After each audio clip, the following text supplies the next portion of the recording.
We're starting inside the greenhouse today, doing a very simple job. We're going to do some thinning. Whenever you start from seed, you're always going to have this problem, no matter how careful you are. These are mustard greens and the seeds are very small. I tried to do just one, but I probably got to the last 4 of these and just like, I'll put the rest of them in here. And we're going to transplant them into here, into this bigger container. And I'm using a medium now that I've really fallen in love with called pit moss. It's locally made. You might have saw it on Shark Tank. It's organic, it's recycled newspaper, and it uses 2/3 less water. And I've been starting all my seeds in it, and now I'm going to use it to transplant my little seedlings here. This is a type of pit moss called Plentiful. It has some organic fertilizer inside, and I think there's like dehydrated chicken manure or something like that. And I like to do this splitting when they just sprout, when they're little like this. And I would do the same thing outside that I'm doing indoors, only I can just get a hold of them a little bit better here. And I'm just going to kind of drop them out of here and gently tease them apart. And they don't even know this is happening when they're this little. And so we'll just push them down in here. And there's nothing really to it. And now these plants can really take off, get to a good size, and then we'll get them out in the garden at some point, maybe just a few weeks away. Mustard greens, again, are one of those things that love cool weather. And a lot of times I'll start them outdoors, but I just got the itch and I started some inside. And usually a lot of times in the outdoors they don't get split up like this, so it gives us something to do. All right, I'm going to fill up this flat. Well, that's a good one right there, actually. That's a perfect size, that little guy right there. I'm going to fill up this flat, and then we've got to go outside. Another cool spring day. And always remember they need to be labeled. All right, let's go brave the cold. Well, on the way out to the garden, I wanted to show you something. This is a new bulb for me called Pushkenya, and I don't even know if that's the right way to say it, but I'll tell you what. I love these little blue and white flowers, and it seems like the deer don't like them, and I've heard they're going to make a nice little colony in there. So here's something to think about when you're putting something on your list to plant this fall. All right, let's get into the vegetable garden and plant these. I don't care how cold it is. These are going to be fine. Well, I'll admit it. One of the things I can't grow are big onions. And I think it's because I don't have enough sun here. And if you can't grow big onions, you just grow little ones. And so these are onion sets. And it's just kind of a miniature onion. And we're going to put them in the ground here in the garden. But we're going to put them real close together. And I'm just going to grow them as scallions. Now, I've said it for every week in the past month.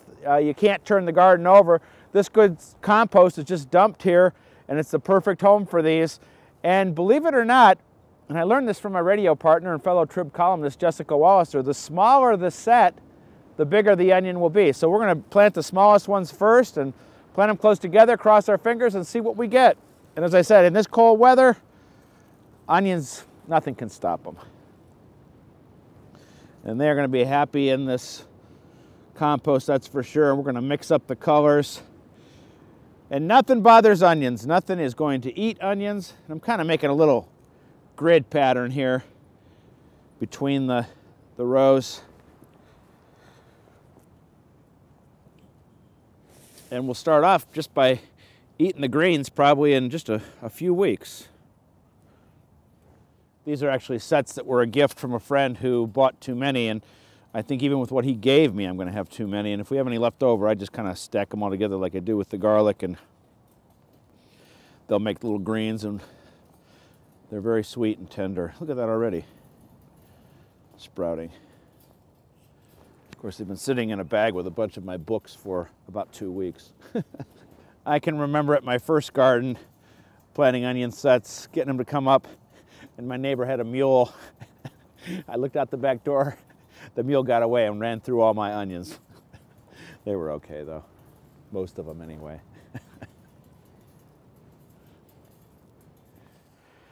Daffodils are so important to me in this garden, and it's part of family history. Where I grew up, where my grandparents are buried, there's a thing there called Daffodil Hill.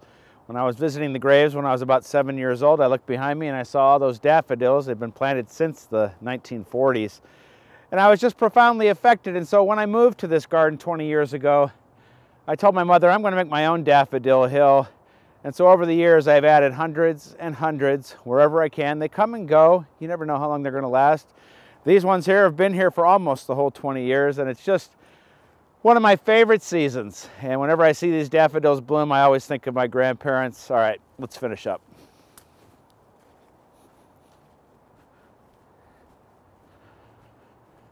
Well, check this beautiful bird bath out. I was at a speaking engagement over the weekend, and I just fell in love with this locally made, handcrafted, beautiful bird bath. And I put it here close to the bird feeders right behind us.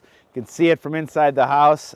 I fell in love with it. It was a bargain. If you'd like to learn more about it, plus learn all about some other gardening stuff, see some other videos, check me out online. And that's also where you can be part of my Seed of the Month Club. We are having so much fun there. I'd love for you to be a member. Until next week, it's another day to go back inside and get some cocoa. Next time you see me, I bet you it's going to be 80 degrees out here. We'll see you then.